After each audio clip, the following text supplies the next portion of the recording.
قرآن کے تاریخی مقامات۔ بسم اللہ الرحمن الرحیم۔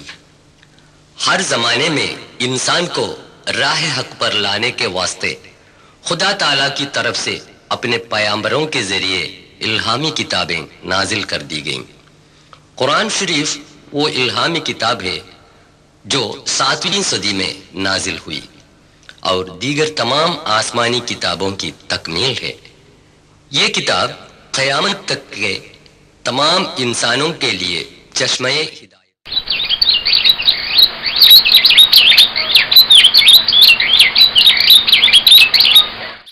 سائنس اور ٹیکنالوجی نے انسان کو بہت آگے بڑھا دیا ہے، مگر قرآن شریف کے نزول ہوئے 1400 سال گزرنے کے باوجود اس کے کسی ایک تذکرے کو بھی آج تک کوئی غلط ثابت نہ کر سکا اور ایک حرف بھی بدل نہ سکا۔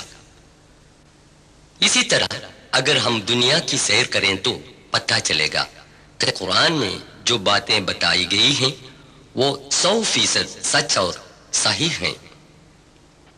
قرآن شریف کے تعلیم ہے کہ دنیا کی سیر کر کے تاریخ گزشتے سے عبرت حاصل کریں۔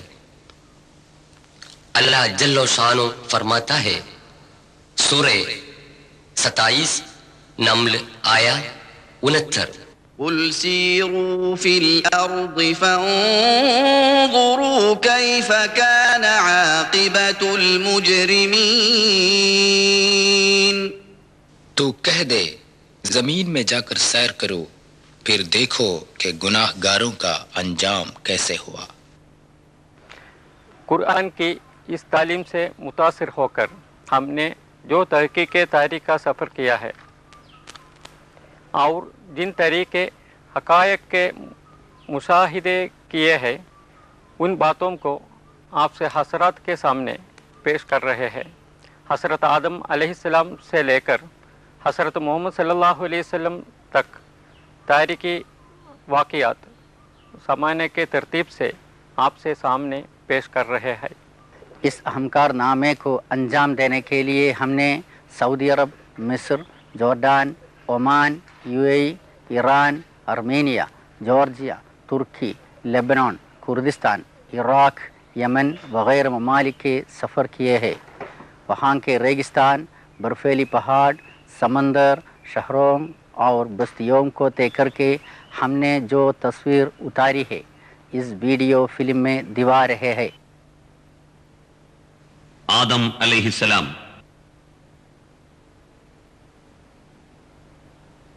انسان ہے وہ جو اربوں کربوں حیوانات سے الگ تھلگ تمیز اور عقل کے ساتھ جنت میں پیدا کر کے زمین میں بھیجا گیا ہو۔ مکے سے چند کلومیٹر کے فاصلے پر عرفات کے جبل الرحمہ پر بنی نوع انسان کے باوائے آدم علیہ السلام اور ان کی بیوی حوا کی ملاقات ہوئی۔ اکثر مفسرین کا یہ بیان ہے۔